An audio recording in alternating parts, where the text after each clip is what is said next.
જય શ્રી કૃષ્ણ, નમસ્કાર, પ્રણામ, સ્વાગત છે તમારું અમારી યુટ્યુબ ચેનલમાં। આજની કહાની છે વૃદ્ધાવસ્થાનું એકલાપણું। તો મિત્રો, આપણી આજની કહાની ખૂબ જ સમજવા લાયક અને વિચારવા લાયક કહાની બનવાની છે।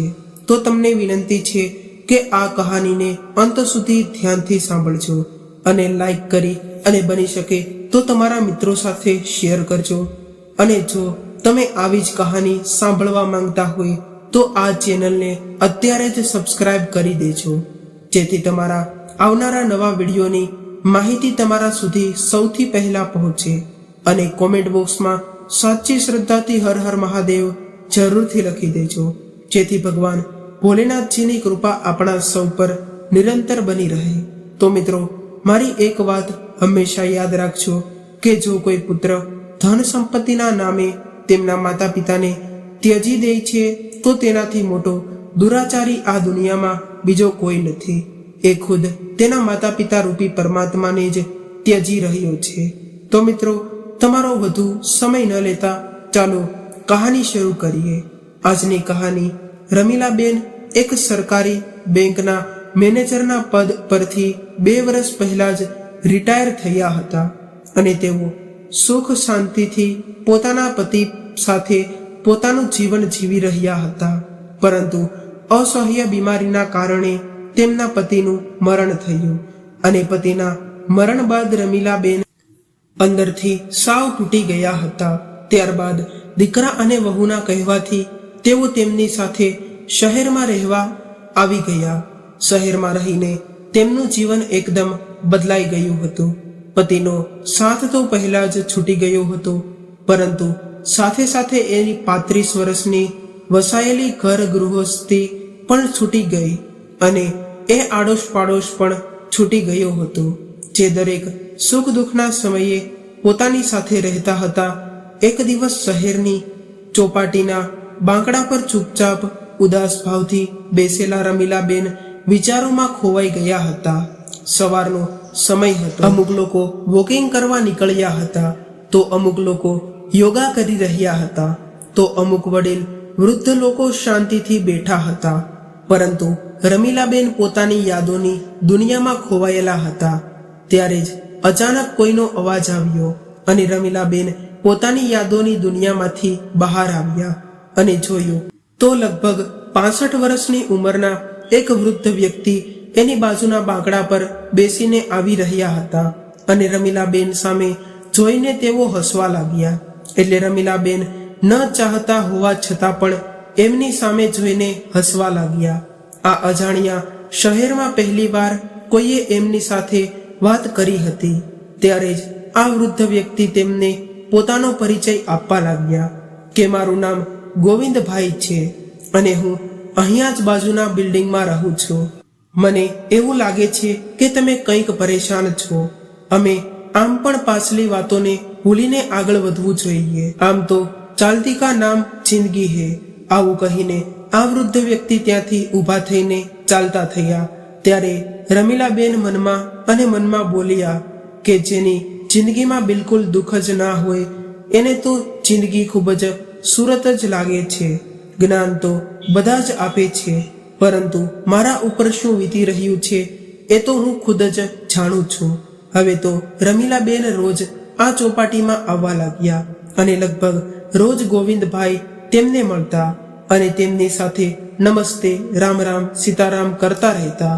એક દિવસ ગોવિંદભાઈએ પૂછ્યું કે શું તમે કોઈ બીજા શહેરમાંથી અહીંયા આવ્યા છો? એટલે રમીલાબેને કહ્યું કે હા, હું પહેલા વડોદરામાં રહેતી હતી અને ત્યાં એક સરકારી બેંકમાં મેનેજર હતી, પણ રિટાયર થયા પછી હું ત્યાં એકલી રહેતી હતી। પછી મારા પતિ બીમારને કારણે મૃત્યુ પામ્યા। અહીં આ શહેરમાં મારો દીકરો અને વહુ નોકરી કરે છે અને અત્યારે મારા પૌત્રની સ્કૂલ બંધ છે, એટલા માટે એની દેખભાળ કરવા માટે મારો દીકરો અને વહુ મને અહીં લાવ્યા છે। મારા પતિના મરણ બાદ વડોદરામાં હું એકલી પડી ગઈ હતી અને મારી દીકરીનું સાસરું પણ આ જ શહેરમાં છે। ક્યારેક ક્યારેક મારી દીકરીને પણ મળી લઈશ એવું વિચારીને હું અહીં આવું છું। ત્યારે ગોવિંદભાઈએ કહ્યું કે તમારા આ શહેરમાં તમારું સ્વાગત છે. ચાલો તમને બીજા આપણી ઉંમરના લોકો સાથે મુલાકાત કરાવું. અહીં આ ચોપાટીમાં વડીલ વૃદ્ધ લોકોનું એક ગ્રુપ બન્યું છે અને અમે બધા લોકો સાથે બેસીને એકબીજાના સુખ દુઃખની વાતો કરીએ છીએ, ભગવાનનું નામ લઈએ છીએ અને ભજન કીર્તન કરીએ છીએ. આ વૃદ્ધ વ્યક્તિની આવી વાતો સાંભળીને રમીલાબેન ખૂબ ખુશ થયા અને એમણે આ ગ્રુપમાં સામેલ થવાની ઈચ્છા વ્યક્ત કરી. એટલે ગોવિંદભાઈએ વડીલોના ગ્રુપના અન્ય વ્યક્તિઓ સાથે તેમની મુલાકાત કરાવી. આ વૃદ્ધ લોકોના ગ્રુપમાં ઘણા બધા લોકો પોતાના જીવનની સાથીની ગુમાવી ચૂક્યા હતા, એટલા પડી ગયા હતા. પરંતુ રમીલાબેન એ જોઈને હેરાન રહી ગયા કે બધા જ વડીલો જિંદાદિલ અને ગર્વથી પોતાનું જીવન જીવી રહ્યા હતા. હવે આ લોકો સાથે મુલાકાત કરીને રમીલાબેનની તમામ ઉદાસીના દૂર થઈ ગઈ અને રોજ રોજ સવાર સાંજ આ વૃદ્ધ લોકોના ગ્રુપ સાથે મળીને તે વાતો કરીને પોતાનો સમય વિતાવવા લાગ્યા. ઘણી વખત રમીલાબેન પોતાના દીકરી સાથે ફોન પર વાત કરતા કરતા ચોપાટીમાં આવવાવાળા વૃદ્ધ લોકો વિશે પણ વાતો કરતા રહેતા અને દીકરીને પણ એમની માતા એની ઉંમરના લોકો સાથે હળીમળીને રહે તે જોઈને ખુશી મળતી. એક દિવસ રમીલાબેને જોયું કે ચોપાટીમાં આવવાવાળા દરેક વડીલ એનાથી મોટા હતા, પરંતુ બધા જ લોકો તંદુરસ્ત હતા અને તેઓ ખુદને અપ ટુ ડેટ કરતા હતા. અને જ્યારે ઘરે આવીને રમીલાબેને પોતાનો ચહેરો અરીસામાં જોયો તો એને એવું લાગ્યું કે સમય આવતા પહેલા જ મેં ખુદને વૃદ્ધ બનાવી લીધી છે. આવું વિચારીને તુરંત રમીલાબેન બજારમાંથી એક હેર કલર ખરીદી લાવ્યા અને પોતાના વાળમાં કલર લગાવી દીધો. ત્યારબાદ કબાટ ખોલીને એના પતિએ આપેલું સૌથી સારી સાડી પહેરી લીધી અને અરીસા સામે જોઈને હસીને બોલ્યા કે હવે બરાબર છે ને. હવે સાંજના સમયે જ્યારે રમીલાબેન ચોપાટીમાં જોવા બહાર નીકળ્યા અને એ જ સમયે તેમની વહુની નજર એની ઉપર પડી અને રમીલાબેનને જોઈને આશ્ચર્યચકિત થઈ ગઈ અને તેમની સાસુને કહેવા લાગી કે આ બધું શું છે માજી. તેમણે તરત જ એના પતિ ચેતનને બોલાવ્યો અને કહ્યું કે જુઓ તો ખરા, આખરે શું થઈ ગયું છે. તમારી માને શું અત્યારે તેમની ઉંમર છે આવા શણગાર કરવાની? અને જ્યારે દીકરાએ પોતાની માતાના તરફ જોયું તો તેના મોઢા આગળ હાથ રાખીને હસવા લાગ્યો અને ત્યારે તેમની વહુ બોલી કે માજી, આ બધું પહેરવાની હવે તમારી ઉંમર નથી રહી અને હવે તો પિતાજી પણ આ દુનિયામાં નથી રહ્યા અને તમે આવો શણગાર કરો એ સારું ના કહેવાય. એમના દીકરા અને વહુનો આવો વ્યવહાર જોઈને રમીલાબેનનું દિલ તૂટી ગયું અને તેઓ ચૂપચાપ પોતાના રૂમમાં જઈને બેસી ગયા અને હવે તેમને ચોપાટીમાં જવાનું પણ મન જ નહોતું થઈ રહ્યું. અને તેઓ વિચારવા લાગ્યા કે કદાચ હું આજે સારી રીતે તૈયાર થઈ હતી તો તેનો શું ગુનો કરી દીધો હતો. મેં આજ સુધી મારા દીકરાની વહુને કોઈ પણ વાત પર રોકી નથી. તે તેની મરજી હોય તે કપડાં પહેરે છે, મરજીથી ખાય છે અને એની મરજીથી જ બહાર આવતી જતી હોય છે. ત્યારે હું તો હંમેશા એવું વિચારતી હતી કે હવે સમય બદલી ગયો છે અને મોટા શહેરના લોકો મોડર્ન હોય છે અને આજે મેં થોડું ઘણું મારા માટે વિચાર્યું તો મારી વહુએ મારી આવી મજાક બનાવી દીધી. આવું વિચારીને રમીલાબેનની આંખોમાં આંસુ આવી લાગ્યા. ત્યારે જ રમીલાબેનના ફોનમાં એક ગ્રુપના અન્ય સભ્યનો ફોન આવવા લાગ્યા. એટલે રમીલાબેન તરત જ ઊભા થઈ ગયા અને ખુદને કહેવા લાગ્યા કે નહીં, હું મારી જિંદગી મારી રીતે જ જીવીશ. આવું વિચારીને રમીલાબેન ચોપાટીમાં જવા માટે નીકળી ગયા. હવે રમીલાબેન ખુદ માટે જીવન જીવી રહ્યા હતા અને રેખા પેન્શનના પૈસા પર તેમને સારા એવા મળતા હતા અને એ પૈસા આજ દિવસ સુધી રમીલાબેન એના દીકરા અને વહુને આપતા રહ્યા હતા. પરંતુ આ મહિનાના પેન્શનના પૈસા રમીલાબેને દીકરાને ન આપ્યા અને ખુદ માટે વાપર્યા હતા. ચોપાટીમાં રમીલાબેનની ઘણી બધી સહેલીઓ પણ બની ગઈ હતી. રમીલાબેનની તેમની સાથે માર્કેટમાં જઈને પોતાના માટે પોતાના પસંદની કપડાં વસ્તુઓ ખરીદી લીધી હતી. આ બધું જોઈને તેમની પુત્રવધૂને આ બધી વાતો ખટકી રહી હતી અને વહુ પોતાના પતિના કાન ભરવા લાગી અને કહેવા લાગી કે તમે માજીને આ બધું કરતા કેમ રોકતા નથી? તેઓ કેટલો બધો ફાલતુ ખર્ચો કરવા લાગ્યા છે અને હવે તો તેમના પેન્શનના પૈસા પણ આપણને નથી આપતા અને તેઓ આપણા ઘરે આવ્યા ત્યારથી આપણો ખર્ચો પણ વધી ગયો છે. પત્નીની વાતોમાં આવીને રમીલાબેનનો દીકરો રમીલાબેન પાસે આવ્યો અને કહેવા લાગ્યો કે માજી, આ મહિનાના પેન્શનના પૈસા તમે મને શા માટે નથી આપ્યા? દીકરાની આવી વાત સાંભળીને રમીલાબેન હેરાન રહી ગયા. ત્યારે જ એની વહુ બોલી, માજી, આ ઉંમરમાં આવા ખોટા ખર્ચાઓ કરો છો તે સારી વાત ન કહેવાય. તમે તો ચોપાટીમાં જવા લાગ્યા ત્યારથી આઝાદ પંછી જેમ ઉડવા લાગ્યા છો. ત્યારે જ રમીલાબેને કહ્યું કે વહુ, તમને બંનેને પૂરી આઝાદી આપી હતી, એટલે હવે તમે લોકો મારી આઝાદી નક્કી ન કરી શકો અને હું જે કંઈ પણ કરીશ એ મારી મરજીથી કરીશ. રમીલાબેનની આવી વાત સાંભળીને દીકરો અને વહુ ચૂપ થઈ ગયા. રમીલાબેન રસોઈ બનાવવામાં ખૂબ જ નિપુણ હતા. એક દિવસ રમીલાબેને પોતાના ઘરે ગાજરનો હલવો બનાવ્યો હતો. તેમણે તે હલવો ચોપાટીમાં તેઓ પોતાના વૃદ્ધ લોકોના ગ્રુપ માટે પણ લઈ ગયા હતા અને બધા લોકોને હલવો ખવડાવવા લાગ્યા. પરંતુ ગોવિંદભાઈએ હલવો ખાવાની ના પાડી. એટલે રમીલાબેને પૂછ્યું કે શું થયું તમને? ગાજરનો હલવો કેમ પસંદ નથી? એટલે ગોવિંદભાઈ કહેવા લાગ્યા કે ગાજરનો હલવો તો મને ખૂબ પસંદ છે, પણ મને ડાયાબિટીસ અને બ્લડ પ્રેશરની બીમારી રહે છે, એટલા માટે હું બહારનું નથી ખાતો અને ઘરે બનાવતા મને આવડતું નથી, એટલા માટે મેં ગાજરનો હલવો ખાવાનું જ છોડી દીધું છે. ત્યારે રમીલાબેને કહ્યું, તો શું તમારા માટે ઘરે કોઈ નથી? રમીલાબેનની વાત સાંભળીને ગોવિંદભાઈ કંઈ બોલ્યા જ નહીં અને એને આંખોમાંથી આંસુ નીકળવા લાગ્યા અને તેઓ ચૂપચાપ પોતાના ઘરે જવા નીકળી ગયા. હવે 2 દિવસ વીતી ગયા, પરંતુ ગોવિંદભાઈ ચોપાટીમાં આવ્યા જ નહીં. એટલે રમીલાબેને ગ્રુપના બીજા સભ્યોને પૂછ્યો તો તેમને ખબર પડી કે ગોવિંદભાઈ તો ફોન પણ નથી ઉઠાવી રહ્યા. ત્યારે રમીલાબેનને મનમાં એની ચિંતા થવા લાગી.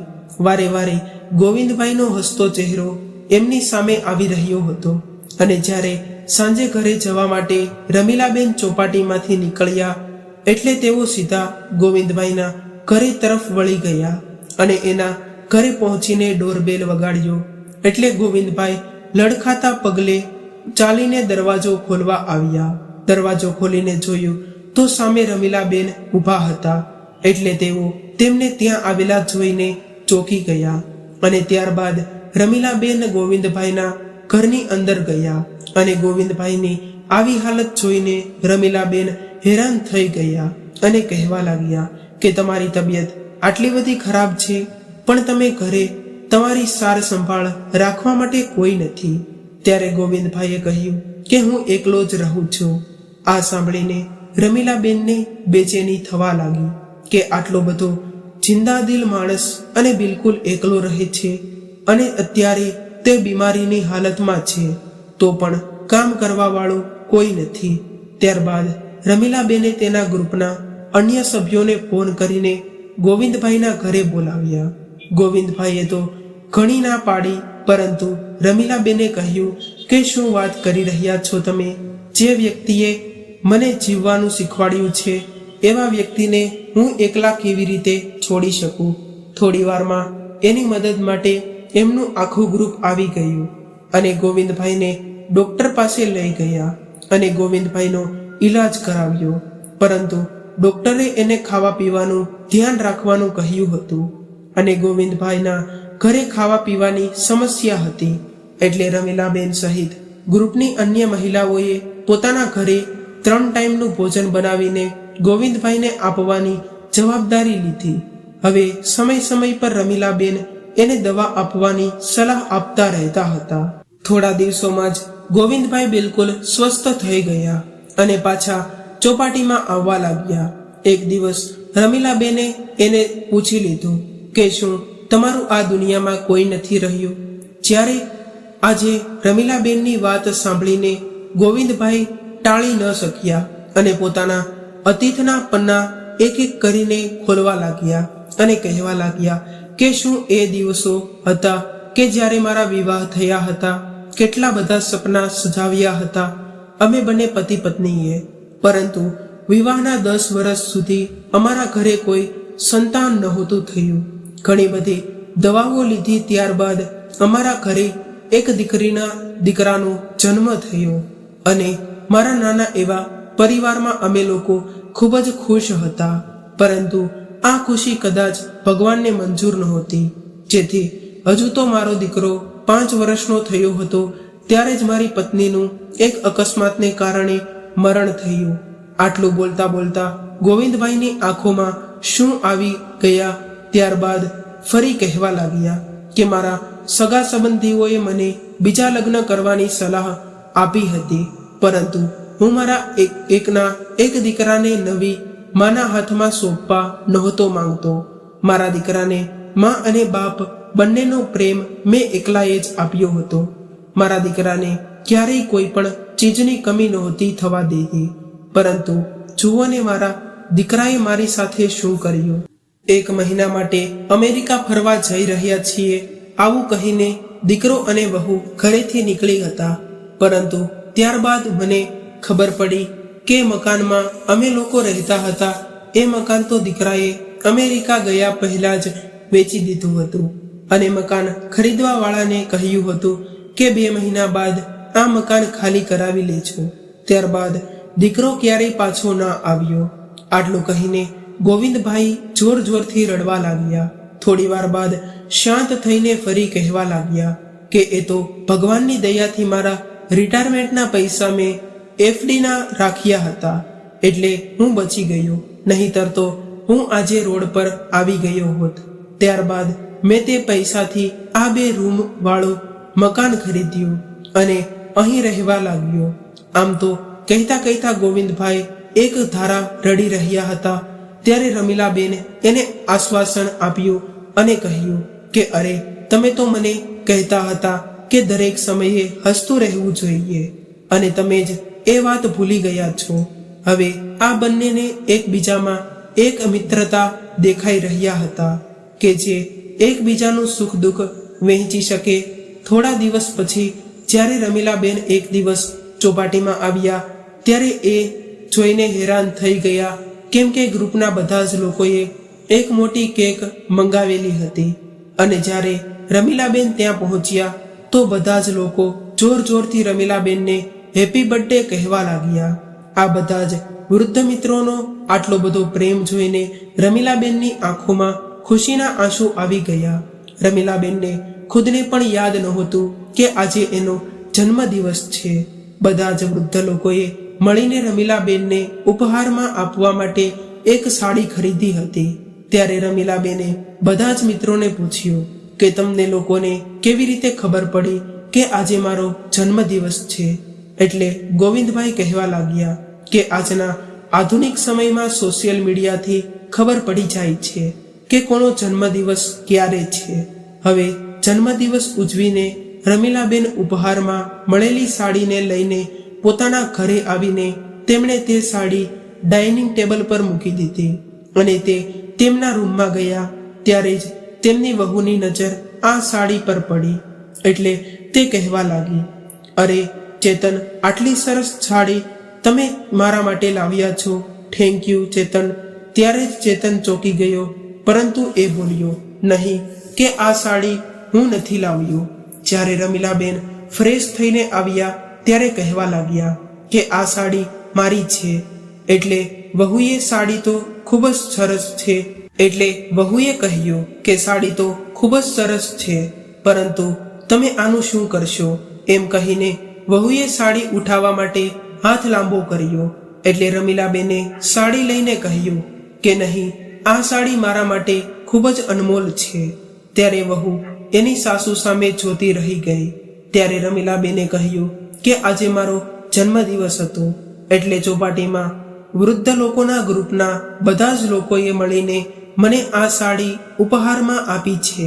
આ વાત સાંભળીને દીકરો અને વહુ હેરાનીથી કહેવા લાગ્યા કે માજી, તમારો જન્મદિવસ હતો આજે.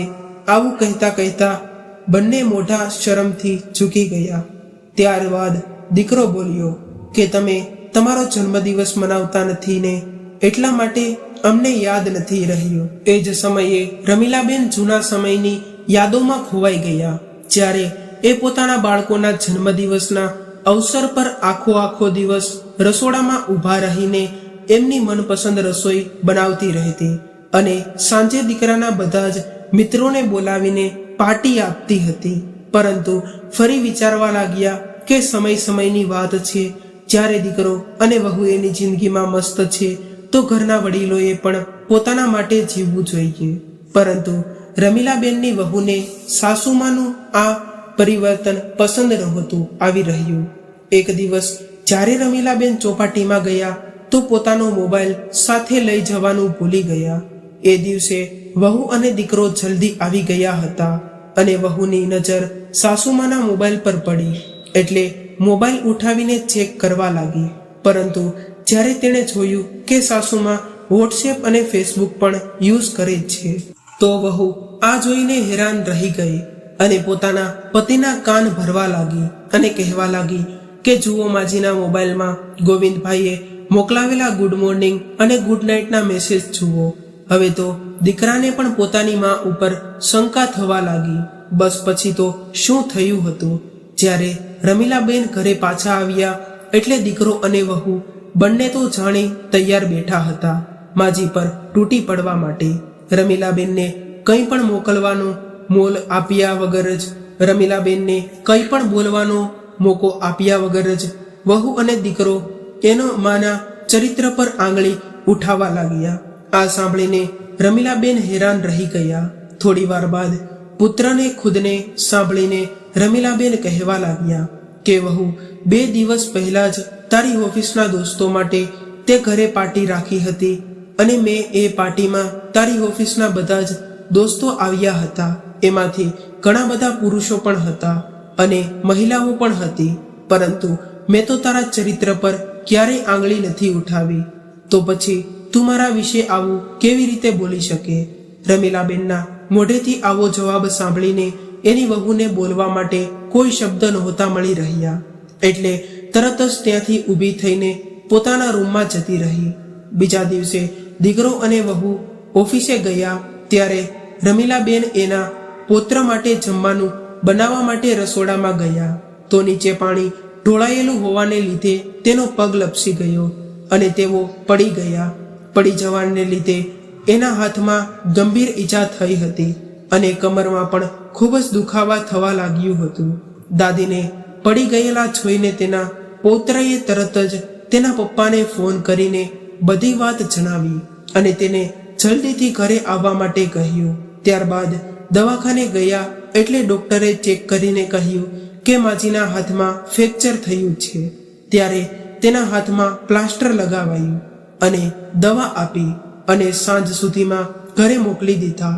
પરંતુ હવે રમીલાબેનનું ચોપાટીમાં જવાનું બંધ થઈ ગયું અને ગોવિંદભાઈ અને ફોન પર મેસેજના હતા તો રમીલાબેન એને કોઈ પણ વાતનો જવાબ નહોતા આપતા અને ચૂપચાપ સૂતા રહેતા.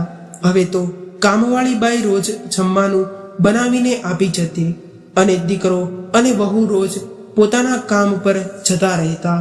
દીકરાએ અને વહુએ બંનેમાંથી કોઈએ પણ એક દિવસની રજા લેવાનું પણ જરૂર ન સમજ્યું.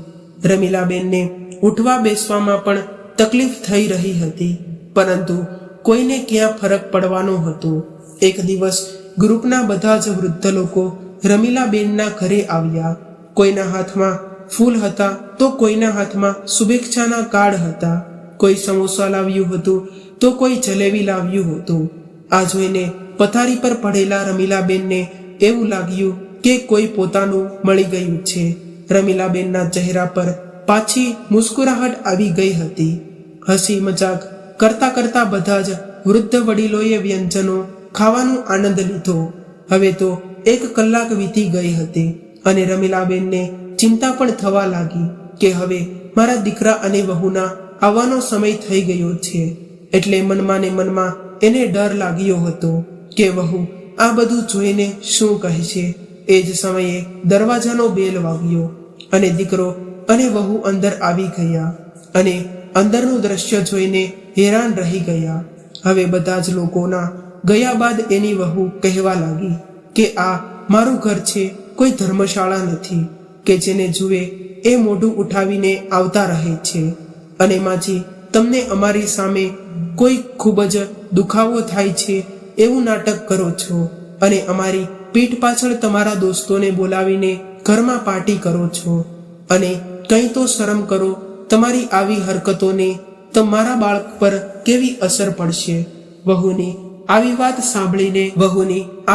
સાંભળીને રમીલાબેન ચૂપચાપ સૂઈ ગયા. સાંજે આજે એને પોતાના પતિની યાદ આવી રહી હતી અને વિચારી રહ્યા હતા કે મારા પતિના જીવતા હોત તો પોતાની તાકાત નથી કે કોઈની મારી ઉપર આંગળી પણ ઉઠાવી શકે, પરંતુ આજે હું અપમાનના કડવા કૂટવા પીવા મજબૂર થઈ છું. ધીરે ધીરે સમય વીતવા લાગ્યો અને લગભગ 1.5 મહિના બાદ રમીલાબેનનું પ્લાસ્ટર ઉતરી લીધું. હવે રમીલાબેન ફરીથી ચોપાટીમાં જવા લાગ્યા. ધીરે ધીરે એની મુસ્કુરાહટ પાછી આવવા લાગી, પરંતુ વહુના કડવા શબ્દો બંધ થવાનું નામ નહોતા લઈ રહ્યા અને દીકરો આ બધું જાણતો હોવા છતાં પણ અજાણ બની રહ્યો હતો. પરેશાન થઈને એક દિવસ રમીલાબેને નક્કી કરી લીધું કે બસ હવે વધારે નથી સહન કરવું. હું મારે મોટા ભાગનું જીવન તો જીવવાની છું અને કોણ જાણે હવે ક્યારે મારા જીવનનો અંત આવી જાય તો મારા જીવનના અંત સમય પહેલા હું મારા ખુદ માટે જીવવા માંગુ છું અને સારું લાગે એવી રીતે જીવવા માંગુ છું. દીકરા અને વહુનો મોહ છોડીને એક દિવસ એમણે નિર્ણય લીધો અને તેમણે સામેની બિલ્ડિંગમાં 2 રૂમ વાળો એક ફ્લેટ ભાડેથી રાખી લીધો. હવે તેમના દીકરાએ રોકવાની ઘણી કોશિશ કરી એટલે રમીલાબેને સ્પષ્ટ કહી દીધું કે હવે હું કોઈના ઉપર બોજ બનીને રહેવા નથી માંગતી. ત્યારે તેમની વહુએ કહ્યું, હા, તમને તો હવે પાકો આવી ગયો છે એટલે તમે તો હવે આઝાદ ફરશો. ત્યારે રમીલાબેને કહ્યું, હા વહુ, હવે હું એકલી રહીને મારા બધા અધૂરા સપના પૂરા કરીશ. પછી તેમણે પોતાનો સામાન પેક કર્યો અને નવા ફ્લેટમાં રહેવા જતા રહ્યા. રમીલાબેનનું એટલું તો પેન્શન આવતું હતું કે એક કામવાળી બાઈ રાખી શકે અને પોતાનો ખર્ચો આરામથી કાઢી શકે. હવે રમીલાબેન પોતાની જિંદગી શાંતિથી જીવી રહ્યા હતા. એનો દીકરો અને પૌત્ર ક્યારેક એમને મળવા આવતા હતા, પરંતુ વહુ એને મળવા ક્યારેય નહોતી આવતી. ઘણી વખત ગોવિંદભાઈ પણ ચા પાણી પીવા આવતા હતા અને વૃદ્ધોના ગ્રુપના અન્ય લોકો પણ રમીલાબેનના ઘરે ઘણી વખત આવતા જતા રહેતા. હવે રમીલાબેન ખુદને આઝાદ મહેસૂસ કરી રહ્યા હતા અને પોતે આવી રીતે અલગ થયા છે એ વાત રમીલાબેનની દીકરીને પણ જણાતી હતી. આ વાતથી દીકરીને થોડું દુઃખ તો લાગ્યું, પરંતુ એક શાંતિ પણ મળી હતી, કેમ કે મારી માં હવે પોતાની મરજીથી જીવન જીવી શકશે. એક દિવસ રમીલાબેન આશ્ચર્યમાં પડી ગયા જ્યારે એમને પોતાના દરવાજા પર દીકરીની સાથે વહુને આવેલી જોઈ. હજુ તો રમીલાબેન કાંઈ પૂછે એના પહેલા જ એની વહુ અંદર આવી ગઈ અને કહેવા લાગી કે માજી, તમને થોડી ઘણી પણ શરમ છે કે નહીં? તમને ખબર છે કે સોસાયટીના લોકો તમારા વિશે કેવી વાતો કરી રહ્યા છે. આખરે તમારા અને ગોવિંદભાઈ વચ્ચે શું ચાલી રહ્યું છે? ત્યારે જ રમીલાબેને કહ્યું કે બેટા, મારે દુનિયાના લોકોની વાતોથી કાંઈ ફરક નથી પડતો. મને ફક્ત એટલી ખબર છે કે મેં મારી આખી જિંદગી જવાબદારીઓથી નિભાવતા જ વિતાવી છે અને મારા વિશે તો હું વિચારવાનું જ ભૂલી ગઈ હતી. એટલે હવે બાકીની વધેલી જિંદગી હું હસી ખુશીથી વિતાવવા માંગુ છું અને મને એવું નથી લાગતું કે મારા જીવનથી કોઈને પરેશાન થવું જોઈએ. અને રહી વાત ગોવિંદભાઈની, તો એમને તો મને જીવવાના શીખવાડ્યું છે, નહીંતર તો હું પૂરેપૂરી તૂટી ગઈ હતી. ત્યારે તેનો દીકરો કહેવા લાગ્યો કે માં, તમે આ લોકોને જાણતા નથી. આવા લોકો પોતાનાપણું બતાવીને ભોળા લોકોને લૂંટે છે. એટલે રમીલાબેને કહ્યું કે દીકરા, મેં મારા વાળ તડકામાં રહીને સફેદ નથી કર્યા. અને આમ તો જેને પોતાના ઓને લૂંટી લીધા હોય અને બીજા શું લૂંટી શકે, તે મારી પાસે વધવા દીધું છે, કઈ કે બીજા કોઈ લૂંટી શકે. ગોવિંદભાઈ એના દરવાજાની બહાર ઊભા રહીને આ બધી જ વાતો સાંભળી રહ્યા હતા. અને તેઓ અંદર આવ્યા એટલે એને જોઈને રમીલાબેનના દીકરા અને વહુનું મોઢું ખુલ્લું રહી ગયું.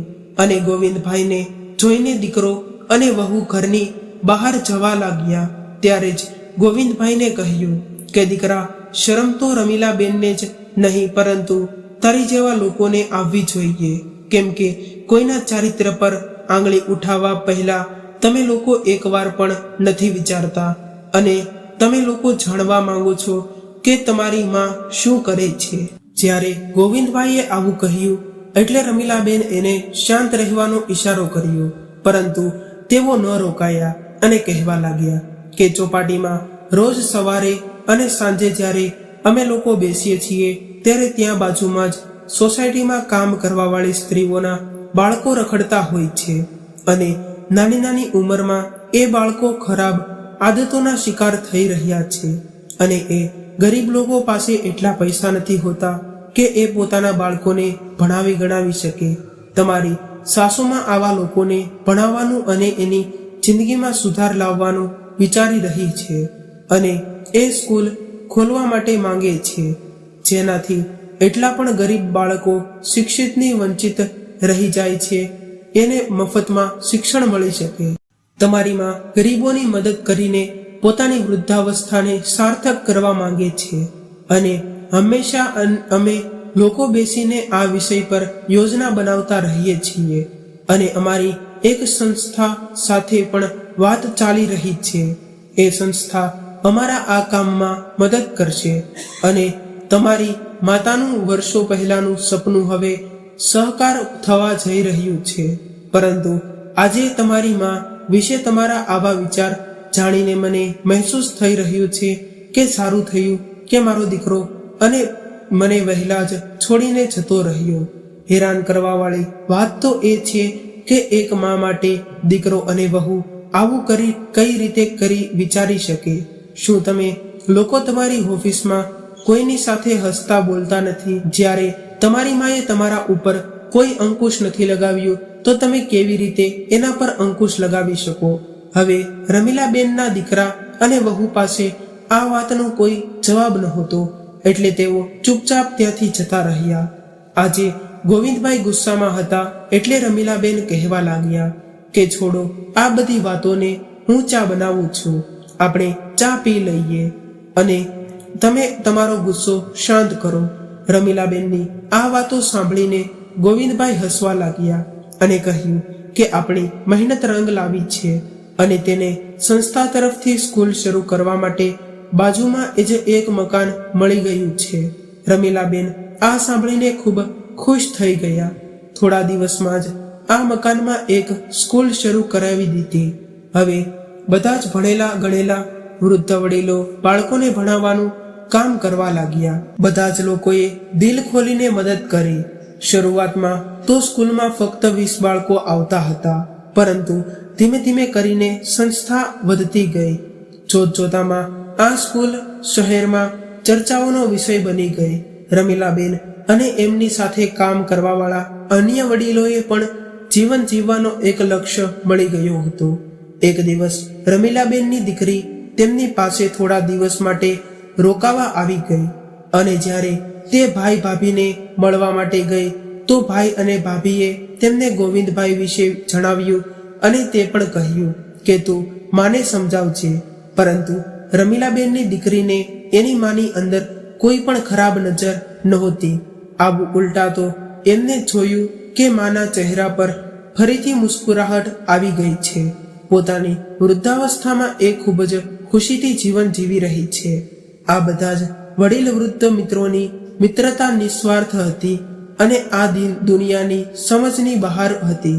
એટલા બેઠા આવું બધું વિચારતા વિચારતા રમીલાબેનની દીકરીની નજર આજુબાજુમાં રાખેલા અખબાર ઉપર ગઈ અને એમાં છાપેલી એક ખબર વાંચતા લાગી. અખબારમાં લખ્યું હતું કે વૃદ્ધાવસ્થામાં જ્યારે બાળકો જ સાથ છોડી દે છે ત્યારે એકલી માં અને એકલા પિતા ક્યાં જશે. એટલે 65 વર્ષના વૃદ્ધ વડીલે 63 વર્ષની વૃદ્ધ મહિલા સાથે વિવાહ કર્યા અને પોતાની ગૃહસ્થી ફરીથી વસાવી અને બંને ખૂબ ખુશ છે. આવી ખબર વાંચીને રમીલાબેનની દીકરીના મનમાં એક વિચાર આવ્યો. જ્યારે રમીલાબેન ઘરે આવ્યા તો દીકરીએ પોતાની માને ગોવિંદભાઈ સાથે વિવાહ કરવાનો પ્રસ્તાવ રાખ્યો અને કહ્યું કે તમારા બંનેની દોસ્તીને આ દુનિયા નથી સમજતી, તો આપણે આ દોસ્તીને એક નામ આપી દઈએ. અને ત્યારબાદ દીકરી રમીલા બેન અને ગોવિંદભાઈ સામે જઈને કહેવા લાગી કે શું તમે બંને જીવનસાથી બનવાનું પસંદ કરશો. ત્યારે રમીલાબેન કહેવા લાગ્યા કે શું બોલી રહી છે તું? આ ઉંમરમાં અમારા વિવાહ કરાવીને તું શું તમારા જીવન પર દાગ લગાવવા માંગે છે? આ દુનિયા શું કહેશે? મા દીકરીની વાતો સાંભળીને ગોવિંદભાઈ થોડીવાર માટે ચૂપ રહ્યા. એના મગજમાં ઘણા બધા સવાલો આવી રહ્યા હતા. રમીલાબેનના ગુસ્સાને જોઈને ગોવિંદભાઈ કંઈ ન બોલ્યા અને પોતાના ઘરે જતા રહ્યા.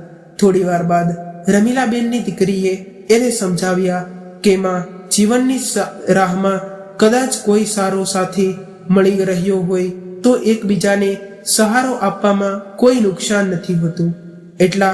એટલે રમીલાબેન વિચારવા લાગ્યા.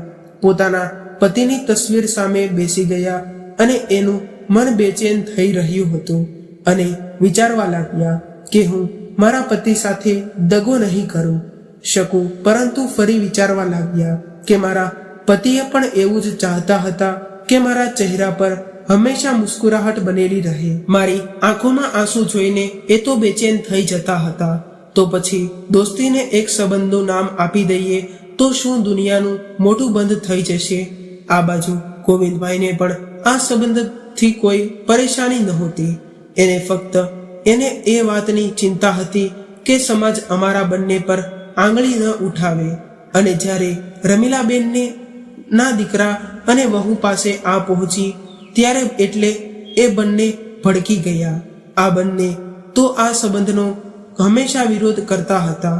સોસાયટીમાં દરેક વ્યક્તિ એના વિશે વાતો કરી રહ્યા હતા. કોઈ એની હિંમતની પ્રશંસા કરી રહ્યો હતો તો કોઈ એને મજાક ઉડાડી રહ્યા હતા. 2 દિવસ વીતી ગયા એટલે અચાનક મીડિયાના લોકો રમીલાબેનની સ્કૂલ સામે પહોંચી ગયા અને રમીલાબેનને આ સંબંધ વિશે સવાલ કરવા લાગ્યા. પરંતુ રમીલાબેન હેરાન હતા કે મીડિયા સુધી આ વાત કેવી રીતે પહોંચી. અને આ બાજુ રમીલાબેનની વહુ પાછળ ઊભી હસી રહી હતી અને સાસુ વિશે વિચારી રહી હતી કે આવી હતી મોટી હિંમત બનાવવા આવ્યા હતા. હવે આની આખી દુનિયાને જવાબ શું આપશે? ત્યારે એને ખબર પડશે કે ચારે બાજુ જાણે હંગામો થઈ રહ્યો હોય એવો માહોલ બન્યો હતો. પરંતુ રમીલાબેને મીડિયાવાળાને એ પૂછ્યું કે શું એ વાત સાચી છે? પરંતુ રમીલાબેને વિચારી લીધું હતું કે આજે હું ચૂપ નહીં રહું. જ્યારે મીડિયાવાળાઓએ પૂછ્યું કે શું એ વાત સાચી છે કે તમે આ ઉંમરમાં પણ લગ્ન કરી રહ્યા છો અને શું તમારી સ્કૂલના બાળકોને પણ તમે આવી શિક્ષા આપવાના છો? ત્યારે રમીલાબેને ખુદને મજબૂત બનાવીને એક ઊંડો શ્વાસ લીધો અને કહેવા લાગ્યા કે હા, આ વાત બિલકુલ સાચી છે કે અમે બંને વિવાહ કરવાના છીએ. પરંતુ આ વિવાહ કરવા માટે અમને મજબૂર કરવા વાળું કોણ છે? આ સમાજ અમારો વિવાહ કરવાનો ઈરાદો ફક્ત અમારું એકલાપણું દૂર કરવાનો છે.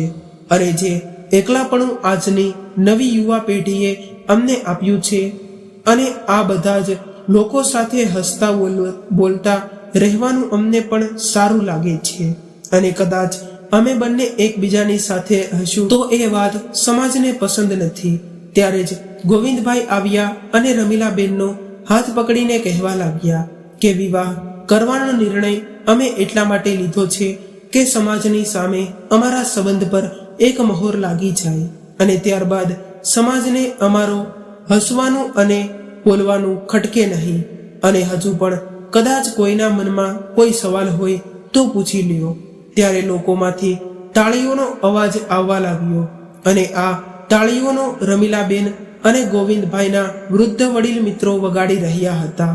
જોતજોતામાં આખી સ્કૂલ તાળીઓના અવાજથી ગુંજી ઉઠી અને બધા જ લોકો એમની સાહસની સહાયતા કરવા લાગ્યા. તો મિત્રો, આજની કહાની તમને કેવી લાગી કોમેન્ટ કરીને જરૂર જણાવજો. અને જો કહાની પસંદ આવી હોય તો વિડીયોને લાઈક અને તમારા મિત્રો સાથે શેર કરજો. જો આવી જ કહાની સાંભળવા માંગતા હોય તો આ ચેનલને સબસ્ક્રાઇબ જરૂરથી કરજો.